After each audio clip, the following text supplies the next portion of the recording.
Hello, and welcome to episode 7 of Games You'll Soon Play. I'm your host, Liam Gallagher. In this episode, I'm talking to Marianne Jetté, the producer of Brwarner Studios and Invisible Locomotive. We talk her bio, we talk games, we talk the future of the studio. What else do we talk about? Well, you're just going to have to listen to the episode. Luckily, that requires no intervention on your behalf, given that you're already listening to the episode now. Just before we get going, I want to encourage everybody to check out the release party for the Brwarner Studios and Invisible Locomotive Collective launch party here in Toronto on the 2nd of October at the Toronto Coffee and Tea House.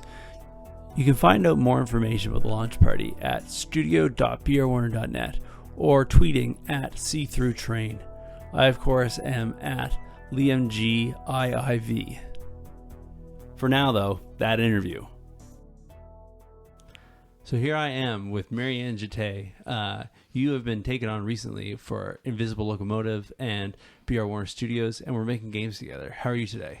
I'm super good. I am doing a lot of things today, so I am a little bit busy. But other than that, I'm doing awesome, and I'm kind of really excited to be here.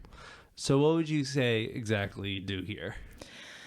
Well, that's a really good question, and one that, frankly, I didn't even know the answer to when I was hired. But at the end of the day, basically, there's a lot more that goes into video games than just the development and the design and making things work. So once you have a working video game, what do you do with it? You need to release it. You need to get it in the hands of reviewers and critics.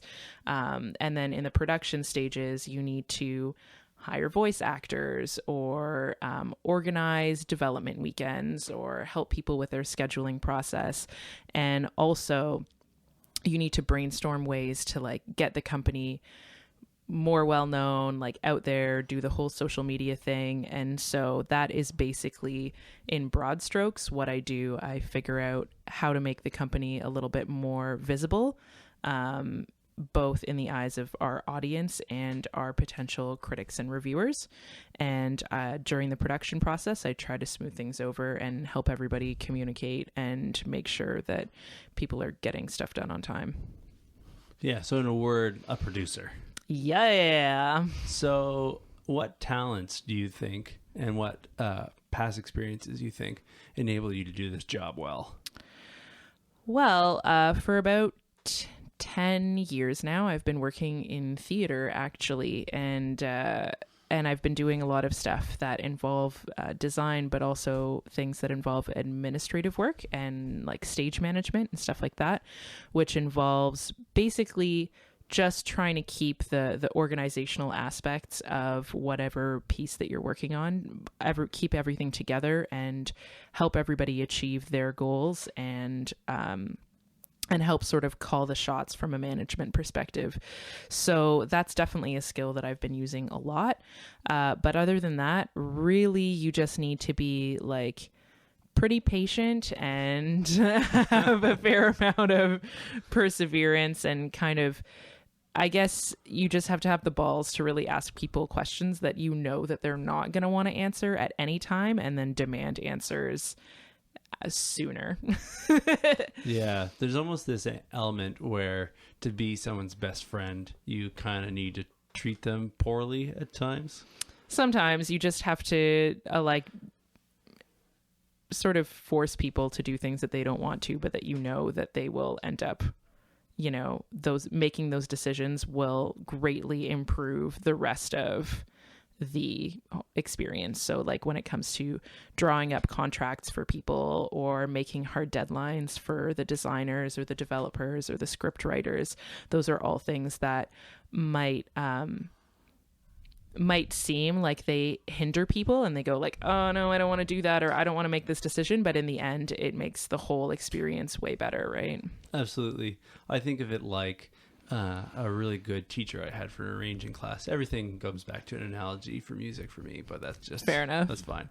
But basically, his shtick was, he said all the meanest things you could think of about the arrangement that he had written.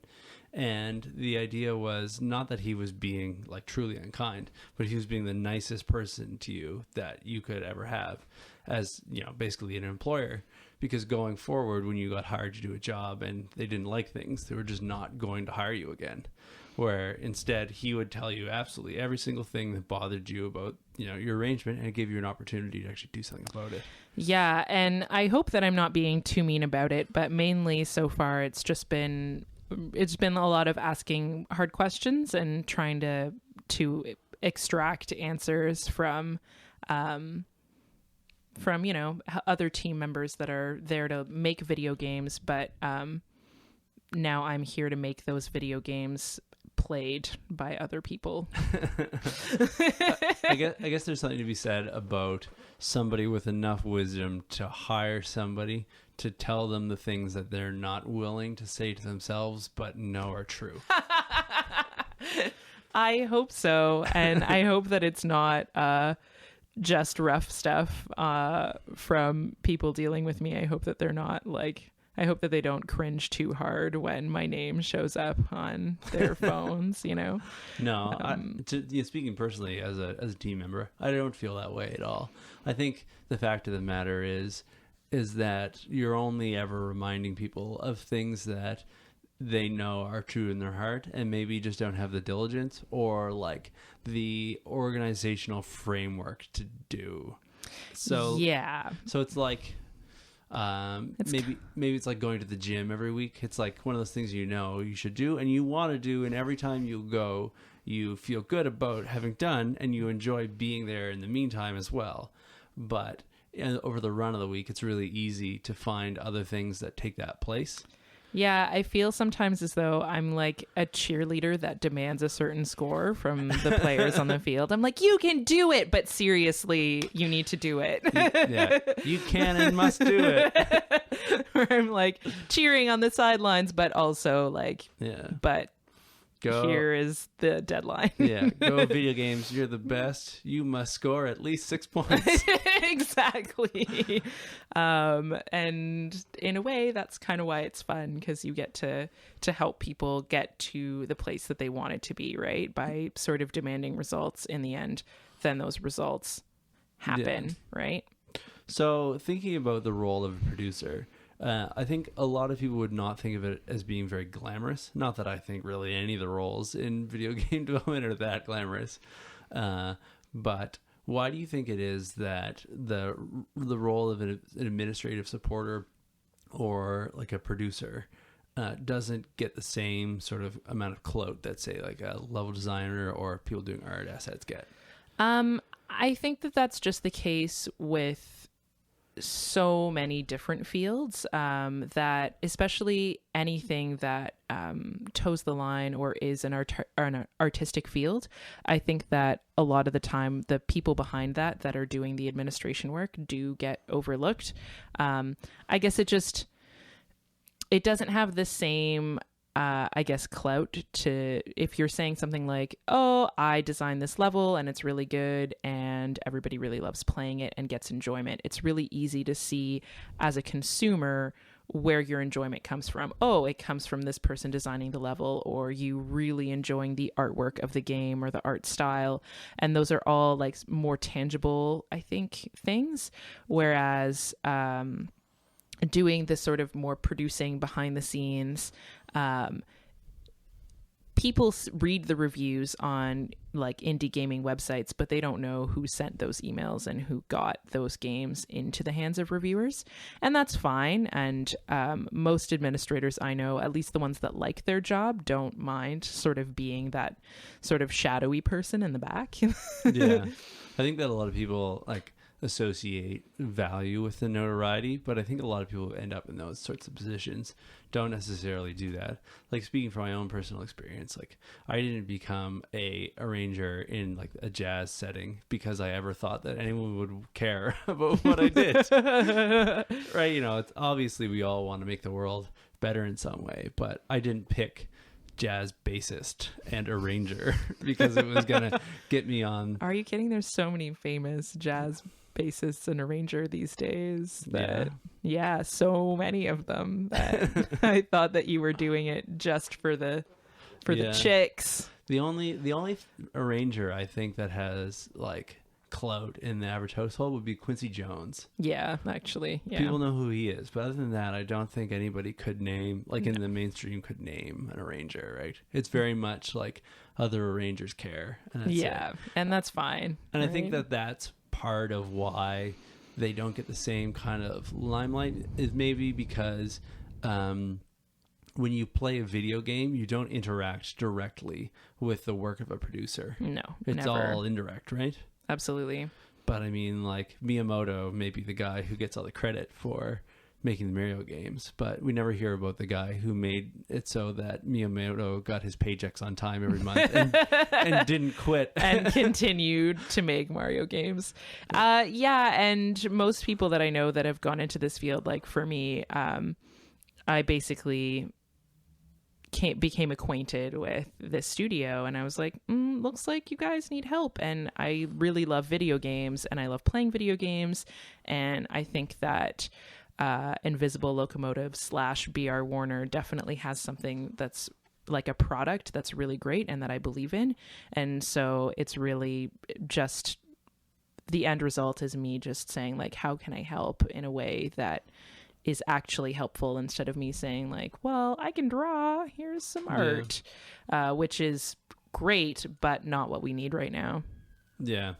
In a way, like, thinking about it, do you think that the person who crafts the pigments and inks and paints that like a visual artist uses, do you think they consider themselves an artist of a sort? I suppose so, probably, right? Because you still need the best formulation. Yeah, and there's definitely like a time-honored, developed craft that you have to learn, and you know, there's an irreplaceable human element involved in it. So I'd say, by the same hand, there's no sense in factoring out a good producer. You know? Yeah, I definitely would agree, and I mean, I'm sort of biased about it, but but at the end of the day, like, I think that choosing a more administrative role, or in pretty much any field, I think that you need to go in knowing your own worth and being okay with yourself knowing like what you're doing, and your team understanding what you're doing and really appreciating that. Mm-hmm. And if anybody else at all notices, then that's cool, but it's really fine, you know? Mm-hmm. That's why, like, the managers of bands rarely get as much notoriety as the bands themselves. But somebody has to drive you to your gig on time, right? Yeah, absolutely. Yeah, thinking about it as having been a band leader in the past, myself and Nella were talking about this just before we started recording. It's the idea that, like, you know, from having been on both sides, being a performer and being a band leader, and performing in bands that I've led, like, being aware of just like how much work goes behind the scenes. You know, even stuff just like, you know, having people swear at me on the phone, right? Like, I mean, obviously that's not something that you want to put in the job description that you join on for, but it's the sort of thing that happens. You know, I guess in a really roundabout way, what I'm trying to get about is not necessarily that we're doing like apologetics for the producer, but just like taking some time to take a closer look at the role on a team that, you know, doesn't really get the attention that the other roles get. And it's true that sometimes being a producer means basically being the bad news messenger. So our department says like, oh, I'm sorry, I'm not going to get that done on time. And then you go to the developers and you're like, sorry, our department says they're not going to have that done on time. And then the developers tell you, what the blah, blah, blah. And you go, oh, I'm sorry, art department, you're going to get that done on time. And then you go back to the art department and you say like, oh, hey guys, like, I'm so sorry, but you really need to get that done. And in a way, even though you have like 3 different departments swearing at you, in the end, it's better than them swearing at each other, because that halts production, and you're just kind of the person that goes between saying like, hey, this is bad news that I'm going to package in the best way possible for you. And because I'm just the messenger, I don't take it personally when people get upset at me, because I don't draw, so So let's talk a little bit about your influences. What are the games that you're playing now? What are the games that you've loved? Well, the Splatoon update just came out yesterday, and I haven't played it yet, but I'm really looking forward to it.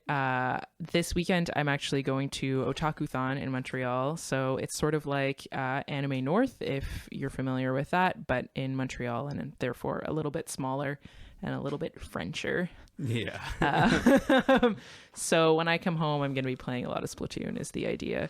I also like the newest Lara Croft that came out was amazing. I did play through almost all of BioShock Infinite, and then I didn't do the ending because that's my problem with video games. I play to the end and then I don't finish them. I don't know. I really like kind of, I guess, cutesy games as well. Like I play Animal Crossing more than any woman my age really should. But it's super fun and hilarious and the perfect thing to play when you're like in between stops on the subway, right? Yeah, I got to admit that I gave Animal Crossing New Leaf a try, but my town seemed doomed from the start. Like me and Allie started playing at the same time. Allie, friend of the show, friend of the studio. And like I was earning like half the amount of money for everything. And like my favorite townspeople were like leaving like a week in. And it was just like, it was miserable. Yeah, that's too bad. And it's like, I tried to build like a bridge and it completely like stunted my Animal Crossing economy or something, and it just was like a ghost town. It was so depressing. So sad. I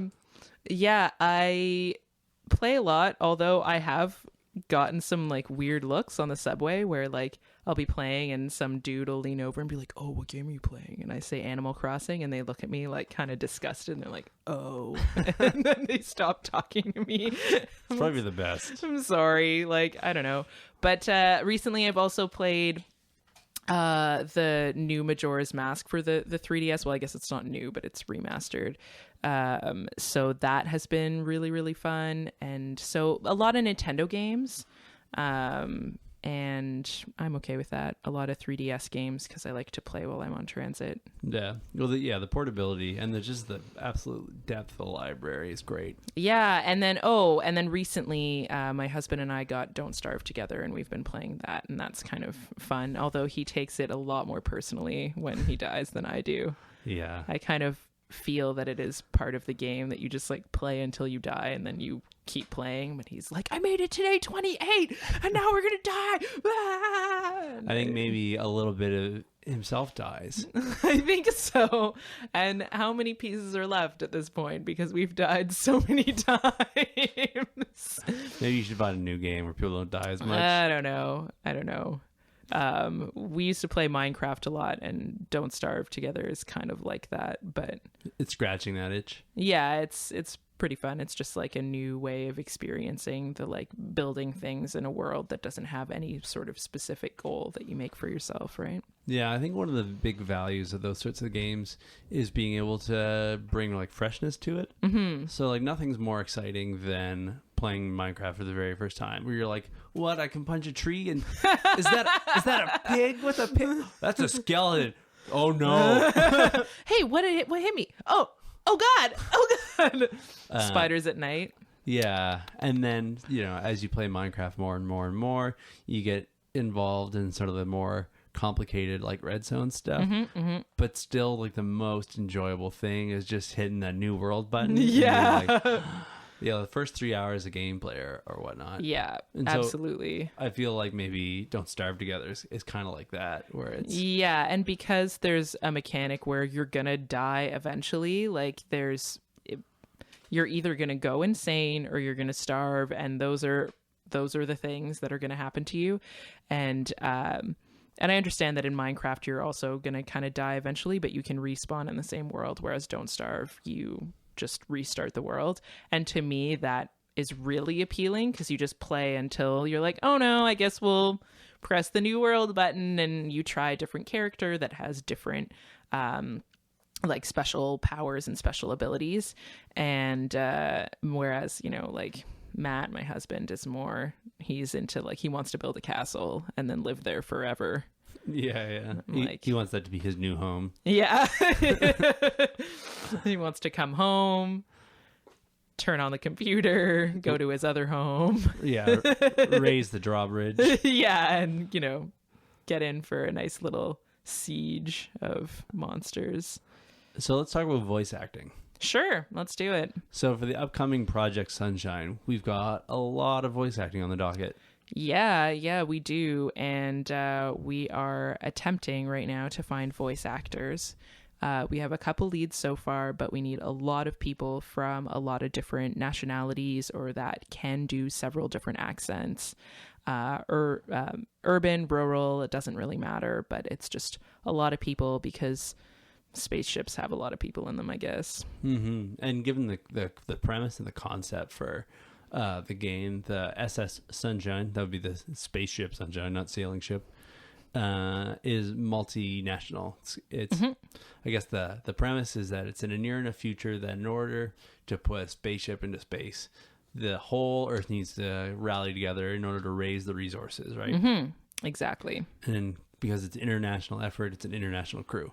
And as a result, we need an international voice acting cast. Yeah, and personally, I find that there are too many games that center around like one type of person, typically like white males, and that's fine, but it'd be really cool in this case to have a bunch of different nationalities and a bunch of different types of people represented, right? I was listening to Q this morning, CBC Radio's premier, I guess, culture daily radio show with Shad. And, you know, we didn't do the research notes because, you know, this is an off the cuff kind of podcast. So I'll put it all in the show notes afterwards. But there was an interview with a man who was a Venezuelan American who put together a blog in response to his frustrations in the selection of roles that were available to people with South American color. And basically what it is he edits Hollywood movies down to the dialogue that's had by people of color. Oh, that's gotta be rough. Yeah, so like the Fellowship of the Rings gets cut down to about 15 seconds. Absolutely. And it's the same. It's the same with there was recently a study done on superhero movies specifically, and like the amount of time that like women characters talk to other women characters without like a male present in the room is crazy. And it's the same for if you're a person of color, getting cast as a superhero is like pretty much impossible. So, and that's stupid. So and as like a co-creative, like I'm definitely on board for people telling the types of stories they want to tell and the types of stories that they have passion for. But especially when you get something like Lord of the Rings, I mean, this guy makes a good point. Like, it's a fantastic world. Like the laws, anything goes, right? Ethnogeography in our world don't necessarily apply. You know, why can't you have a dwarf with darker skin? Like, it's not going to kill anybody, right? And I think that a lot of people tend to make the argument that somebody like J.R.R. Tolkien probably would have imagined the characters as mostly sort of white. Sure, yeah. But that doesn't mean that we have to, right? We are also creators, and we are also creators of this fantasy. Yeah, you're making a movie adaptation. And I mean, like, I love those movies. They're really good. I love those books. Oh my goodness, really good too. You know, I think in a lot of cases, the specifically like the race of characters isn't brought up. And given that it's, 2015 now, I think it's completely acceptable to cast one of the 12 dwarves as, somebody of, There's 12 of them.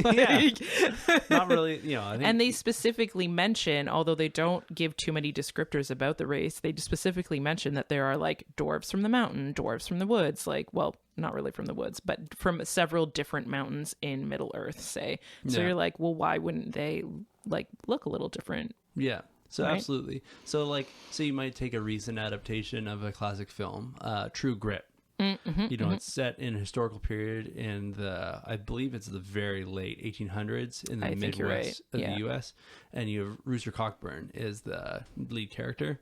I'm not seeing him as like a South African or like a Saudi. Yeah, right. So in that case, like, that character is a white man. Yeah, there's a justification for that, right? But especially like in larger casts, Game of Thrones, I'm looking at you, right? Yeah, like I see no reason why that some of those players can't be, especially in cases where where they don't necessarily, for story or character reasons, need to have a gender and ethnic background. Yeah.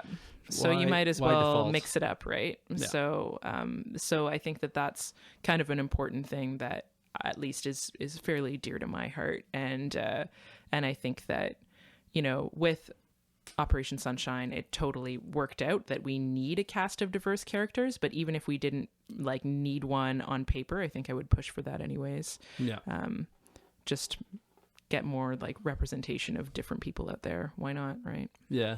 I mean, there's a lot of talk these days about, the political correctness backlash in media, and how we're in like a massive, everybody shames each other for not shaming everybody else sort of culture. Yeah. And I think that there's definitely something to be said for the sort of the shallowness of creating like diversity by just like pooling people together who look different. Yeah.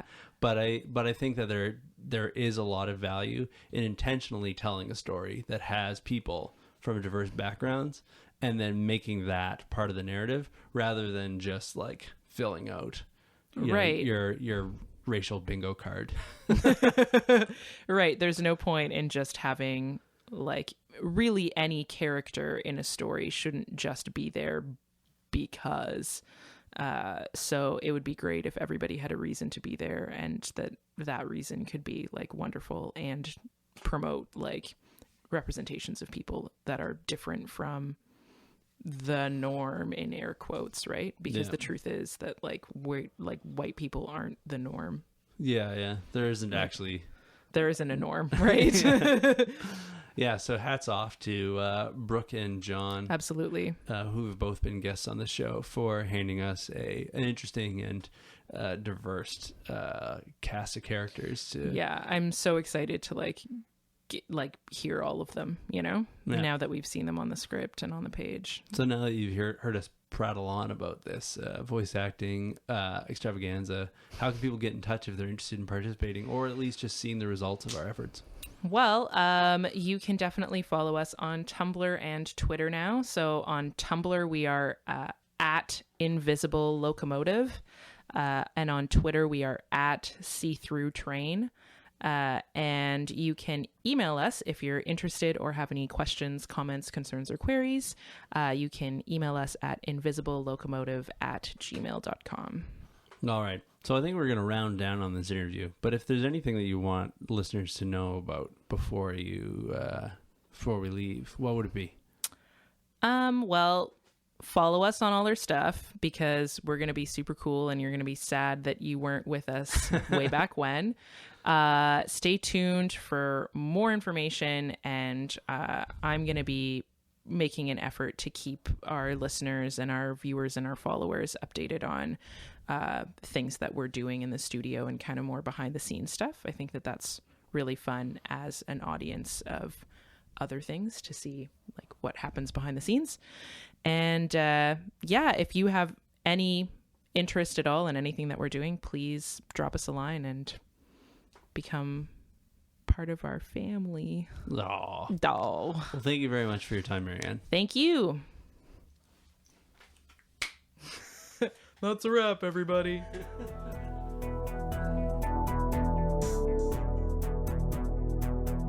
The unnamed website spoken about earlier in the podcast by myself and Marianne is entitled Every Single Word. It's run by Dylan Marin. You can find it on the web at everysinglewordSpoken.tumblr.com. All the music you heard in today's program is composed by me and is from the game In a Flash. I tweet at LiamG25, that's Liam G Roman numeral 2 Roman numeral 5, or spelt as at LiamGIIV. And you can find me on the web at theliamgallagher.com. Thanks so much for being a wonderful and intrepid listener. I appreciate every moment of your attention. Until next time, I'm Liam Gallagher. Thanks so much.